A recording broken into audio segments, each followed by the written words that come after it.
Hello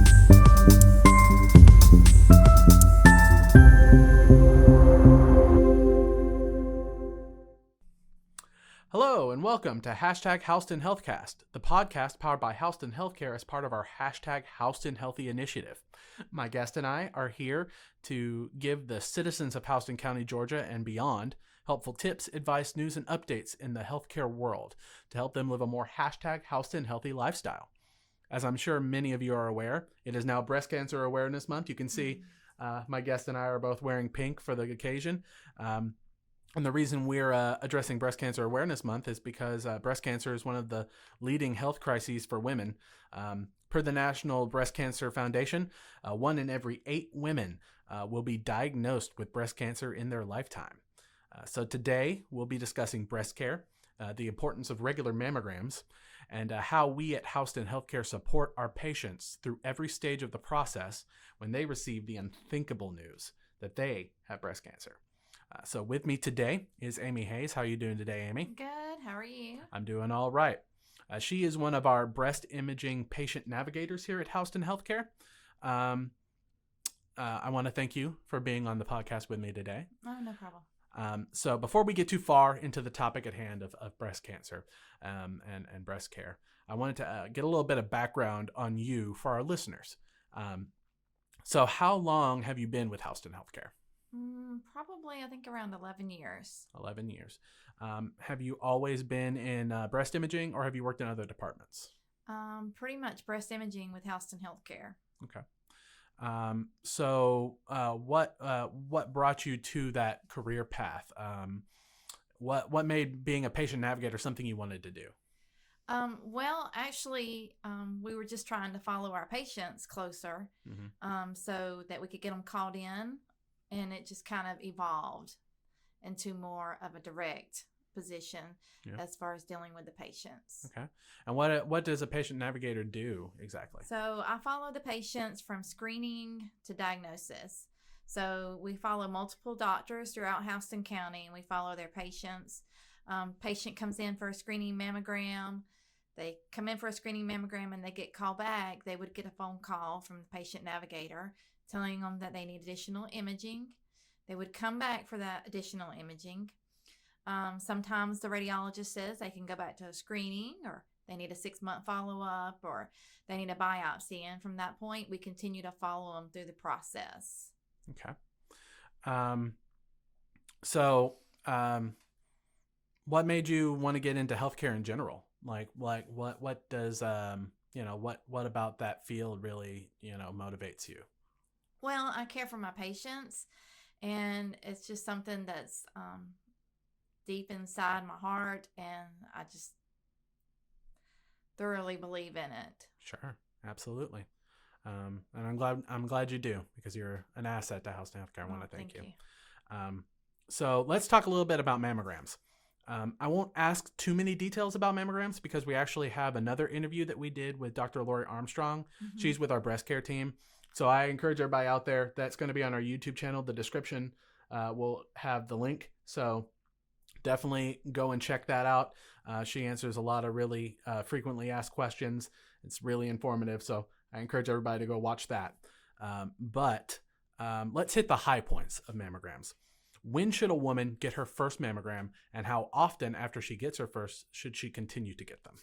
So it would depend on the risk factors. As far standard is at 40. If a patient is at high risk, meaning they have a family history, they can start at age 35. Other than that, it's 40, and it's every year. Okay.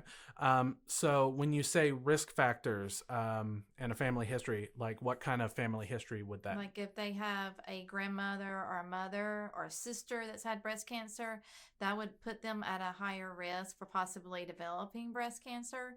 So then they can come on in at 35 for their mammogram. Okay.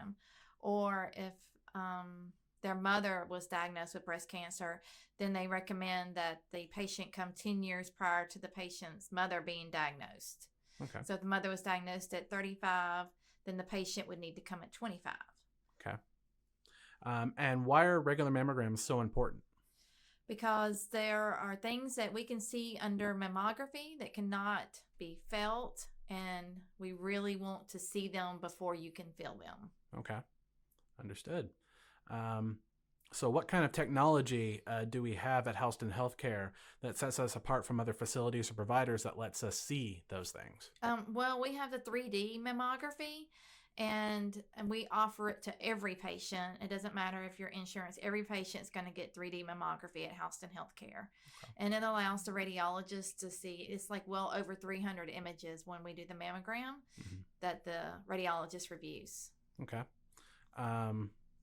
So let's kind of walk through the process of coming in and getting a mammogram. What would that look like? I've scheduled an appointment. I'm coming in to get a mammogram. Well, we offer them at the Pavilion Diagnostic Center, and we also offer them at Perry Hospital. Okay. So you would go at whichever facility that you're scheduled to go have your mammogram. When you go, your doctor usually has your order, or we also do self-referrals for screening mammograms. The patient can schedule the mammogram. So then they get registered. Sometimes at scheduling, they tell them they don't need to wear deodorant, but you can wear deodorant because we do have wipes. Okay. So telling a woman she can't wear deodorant is often hard. Yeah, I'm sure. I would never So, presume. We do have deodorant wipes. So once they're registered, the mammographer is going to call them, bring them back. They'll tell them to get undressed from the waist up. They have a robe to put on. They come out, or they can stay in their dressing room, or they can come out. And then we do the mammogram. We tell the patients, typically we take 4 images. And I tell all of my first-time patients that it should not be painful, but it can be discomforting. Okay. Because a lot of fear is around a mammogram as it being painful. And most often the patients are like, oh, that wasn't so bad at all. Right. And then I tell my patients that it is very common to get called back from your first mammogram, because if they see something, the radiologist doesn't know if it's been there your whole life or if it's something new. So I tell them not to panic if they get called back, because it is common. Yeah. So after we take the 4 images, and then the patient gets dressed, and then we will either send an email for their results, or either they will get a letter in the mail, however they prefer. Okay. So when you say that it's not uncommon to get a call back, especially if you're new, that's kind of you guys learning, their body and how they look. So if it's something that you've never seen, it's a irregularity, that might not mean anything, because Absolutely. Everybody's different. Right? Yeah, it might not. It might be their normal, but the radiologist doesn't know that. Sure. So then we will call them back, and then I tell my patients, that they're establishing a baseline. So next year when they come in for their mammogram, it'll be compared to this year's mammogram. Right. And if there's any changes next year, that's what they get called back for. Gotcha. So let's say a patient comes in, they get a mammogram, and they hear some bad news. Like you said, a lot of times you get called back, and there's irregularities that aren't anything. But let's say there's an irregularity that comes up, and they need to look more closely at it. You kind of talk about second imaging. Are there other test diagnostics that you guys might do to confirm a diagnosis? So sometimes they get called back for additional mammography images or an ultrasound. Calcifications or architectural distortion, they need additional mammography images. And then like if we say that we see a mass and we need to see if it's solid or if it's cystic. And so we would do an ultrasound. Okay. And so typically those are the things that we would do first. Okay. Do you guys ever do MRIs to confirm, or is that not a common thing? That is not a common thing. Typically for a patient that is getting an MRI, they usually have some type of history. Either they've had a breast cancer diagnosis, or they have a family history of breast cancer, which puts them in that elevated risk factor. Right. And so if they reach that requirement, then they can have a mammogram and an MRI, and we use those together to help with the patient's diagnosis. Okay. So the patient goes through all that. They get secondary imaging. They get every sort of test that they need to confirm the diagnosis, and they find out they do have breast cancer. It's not an uncommon diagnosis. It happens every single day.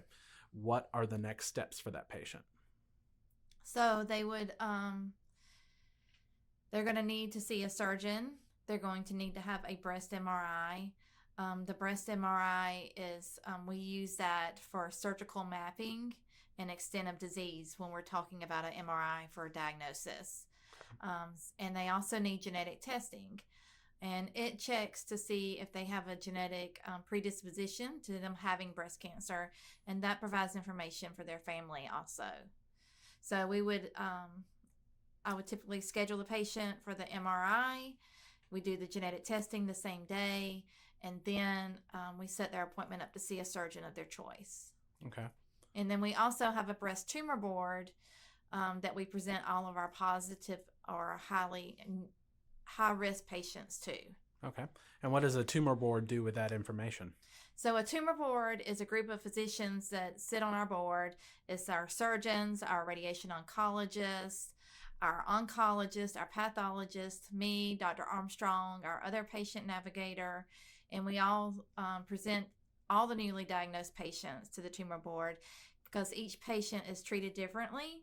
Not all breast cancers are the same, and not all patients are the same. Mm-hmm. So we try to take all that into effect when we are trying to find the best treatment plan for the patient, and we all work together for that. So it's collaborative. You kind of share your thoughts on it.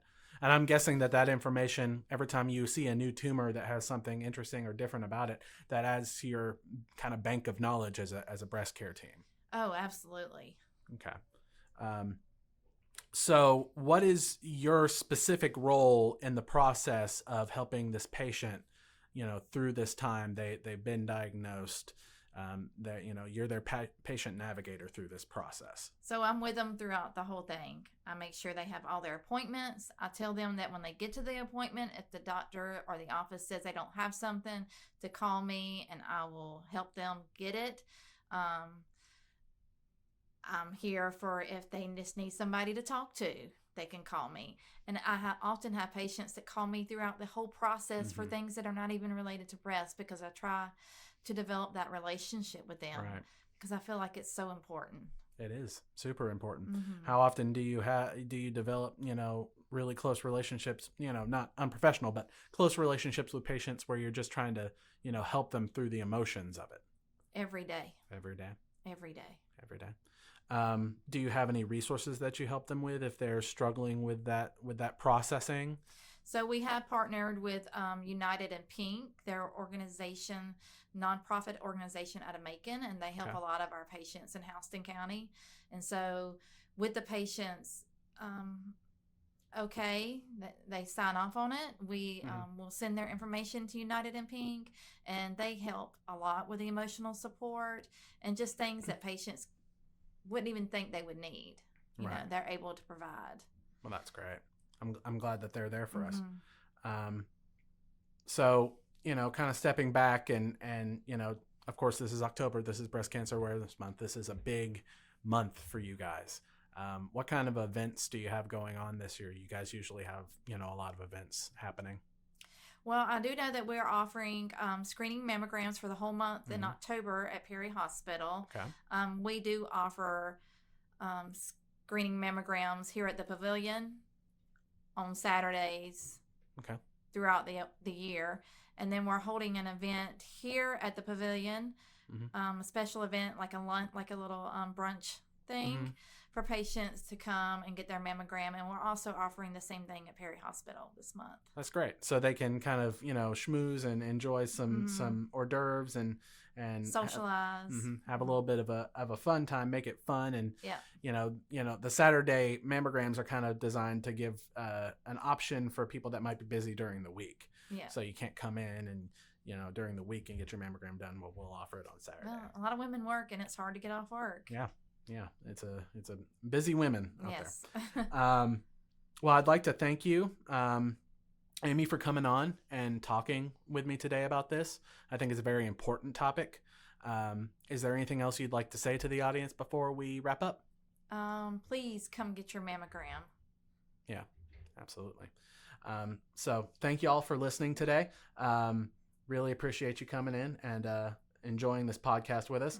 If you'd like to learn more about breast cancer awareness, there's a lot of resources online. You can visit the National Breast Cancer Foundation at nationalbreastcancer.org/breast cancer awareness breast breast-cancer-awareness. The Susan G. Komen Foundation at komen.org or at breastcancer.org. And all of those links will, of course, be in the description. If you live in the Houston County, Georgia area, and you would like to learn more about our breast cancer imaging department or breast imaging department, you would like to schedule your yearly mammogram as well, you can visit our website at hhc.org/mammogram. And that link will be in the description of this video and the description of the podcast on other channels as well. Please be sure to subscribe to our YouTube channel. We'll post there before anywhere else, so you'll be able to find the next podcast there first.